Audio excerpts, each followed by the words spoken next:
আমাৰ দেশৰ প্ৰধানমন্ত্ৰী মাননীয় নৰেন্দ্ৰ মোদী ডাঙৰীয়া নলবাৰীলৈ কিয় আহিল আহি কি নতুন কথা ক'লে মানে 4 জুন 4 পাৰ এই কথাখিনি ক'বৰ কাৰণে আহিছিল নেকি মানে কিয় আহিছিল এই কথাটোৱে বুজি নাপালো আমি আমাৰ দৰে সাধাৰণ মানুহে কথাখিনি বুজি নাপালো কাৰণ ইমান ব্যাপক আয়োজন কোটি কোটি টকা খৰচ কালিতো দেখিছে গুৱাহাটীৰ অৱস্থা ৰষ্টৰ নামত মানে কেনেকৈ হাৰাশাস্তি কৰা হৈছে 5 বজাৰ পৰা বন্ধ কৰি থৈ দিছে ৰাস্তা চেষ্টা বৰ গতিকে সেইকাৰণে কৈছো কিবা নতুন কথা ক'বলৈ আহিছিল নেকি কিবা সাংঘাতিক ডাঙৰ কথা এটা ক'বলৈ আহিছিল নেকি ডাঙৰ ঘোষণা কৰিবলৈ আহিছিল নেকি তাৰ মাজতে আৰু এটা কথা সুধিছো যদি তেখেতে বিজেপি দলৰ হৈ প্ৰচাৰ চলাব আহিছিল তেতিয়া হলে মানে গোটেই মান শাসন ব্যৱস্থা গোটেই ৰাজ্য চৰকাৰখন উবুৰি খাই পৰা উচিত নে অনুচিত মানে এই কথাটো কোনবাই বুজাই দিও ৰাজ্য চৰকাৰে ব্যয় কৰিছে নে কৰা নাই যদি এটা ৰাজনৈতিক দলৰ মিটিংত ভোট খুজিবৰ কাৰণে মোদী ডাঙৰীয়া আহিছিল প্ৰধানমন্ত্ৰী তেতিয়ালে মোদীৰ মিটিংৰ নামত ব্যয় হোৱা কোটি কোটি টকা দলৰ নে চৰকাৰৰ যদি চৰকাৰৰ আমাৰ ক'বলগীয়া আছে আমি ভাল পোৱা নাই কাৰণ চৰকাৰ চলাবলৈ আমাৰ অৰিহণা আছে আমাৰ অৰেৰে আমি দিয়া ৰাজহেৰ চৰকাৰ চলে গতিকে আমি দিয়া ৰাজহৰ এই অপব্যয় আমি নিবিচাৰো আৰু যদিহে কিবা নিয়ম আছে তেতিয়া বেলেগ কথা যে প্ৰধানমন্ত্ৰী এগৰাকীয়ে ৰাজনৈতিকভাৱে নিজৰ দলটোৰ প্ৰচাৰ কৰিব আহিলেও ৰাজ্য চৰকাৰখনে চৰকাৰীভাৱে তেওঁক গোটেই ব্যয়খিনি কৰিব লাগিব নাজানো কাৰণে সুধিছো এটা কথাটো হ'ল এই যে কালিৰ পৰা এই আয়োজন মানুহক হাৰাশাস্তি কৰা হ'ল 4 জুন 4 পাৰ এই কথাখিনি ক'বৰ কাৰণে আহিব লাগে নেকি আপোনালোকে যেনেকৈ 4তকৈ বেছি পাবই নাহা হ'লে ভাল আছিল আহি হাৰাশাস্তিহে অযথা মানে হাজাৰ হাজাৰ লাখ লাখ মানুহে মানে যন্ত্ৰণা পাইছে গুৱাহাটী মহানগৰীতে কওক বাকি অন্যতে কওক মই তথাপিও ভাবিছিল কিবা এটা হয়তো ক'ব কিবা এটা সাংঘাতিক কিবা এটা কথা ক'ব যে অসমৰ কাৰণে যে অসমত কেন্দ্ৰীয় যিমানবোৰ চাকৰি আছে কেন্দ্ৰীয় যিমান সংস্থাৰ অফিচ আছে সেইসমূহ অফিচত মানে 30% 30% অসমে অগ্ৰাধিকাৰ পাব কিবা তেনেকুৱা কথা ক'ব পাৰে বুলি ভাবি নিউজ লাইভ আৰু টাইমিটটো চালো নিউজ লাইভ আৰু টাইমিটতো সেই একেই মানে 4 জুন 4 পাৰ ৰামলালাৰ ৰাম তিলক সূৰ্য তিলক কিবা কিবি আকৌ এবাৰ মোদী চৰকাৰ অগলেবাৰ 400 পাৰ এই শ্লোগান দেখোন একোতো নতুনত্ব নাই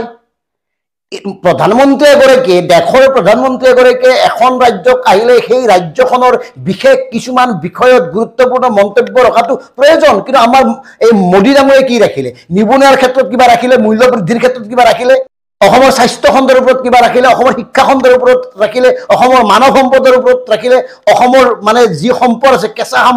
কেঁচা সম্পদৰ ওপৰত কিবা বক্তব্য ৰাখিলে চাহপাতৰ ওপৰত কিবা বক্তব্য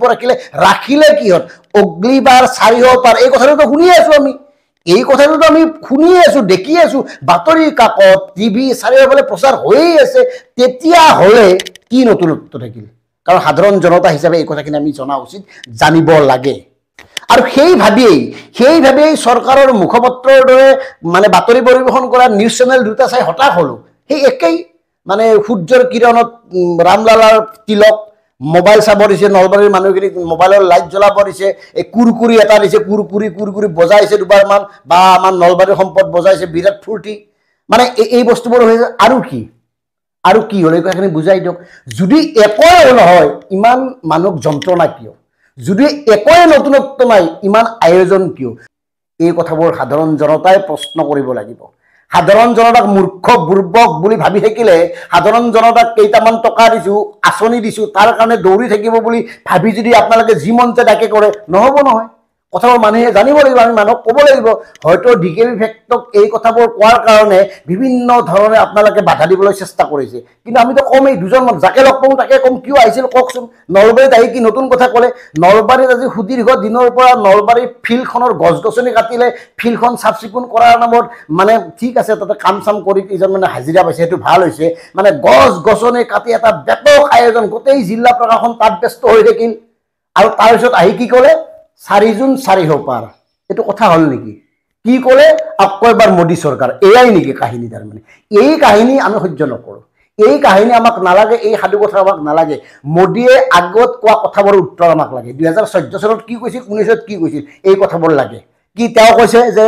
প্ৰথমতে তেওঁ মানে উম্মিদ লৈ আহিছিল তাৰপিছত তেওঁ কিবা বিশ্বাস লৈ আহিছে এইবাৰ গ্যাৰান্টি প্ৰথম আশা তাৰপিছত বিশ্বাস এইবাৰ গ্যাৰান্টি গতিকে এই ফুচ কাৰবাৰবোৰ আমাক শুনাই লাভ নাই, সচেতন লোকসকলক শুনাই লাভ নাই। আমি নিজকে এজন সচেতন ভাৰতীয় নাগৰিক বুলি ভাবোঁ কাৰণে এই প্ৰশ্নবোৰ উত্থাপন কৰিছোঁ, আৰু এই প্ৰশ্নবোৰ প্ৰতিগৰাকী ভাৰতীয় সচেতন লোকে মানে উঠোৱা উচিত। এতিয়া ধৰ্মাধৰ্মী কৰি লাভ নাই, হিন্দু মুছলমান বহুত হৈ গ'ল, উন্নয়ন লাগে, উন্নয়ন মূল্য বৃদ্ধি ৰোধ হ'ব লাগে। সাধাৰণ জনতাই চৰকাৰৰ ওচৰত আঁঠু নলোৱাকৈ নিজৰ উপাৰ্জনেৰে ঘৰখন চলাব পৰা হ'ব লাগে। এই হাত পাতি যে লাভ নাই, এই কথাখিনি ক'বলৈ আহিব নালাগে নহয়। দেশৰ প্ৰধানমন্ত্ৰী এগৰাকী এই কথাখিনি ক'বলৈ আহিছে নেকি? হয়তো কিছুমানে ক'ব দেশৰ প্ৰধানমন্ত্ৰীয়ে ভাৰতীয় জনতা পাৰ্টি আৰু নিৰ্বাচনী প্ৰচাৰ কৰিব আহিল। নিৰ্বাচনী যদি প্ৰচাৰ কৰিব আহিল, আমাৰ টকা কিয় খৰচ কৰিব আহে?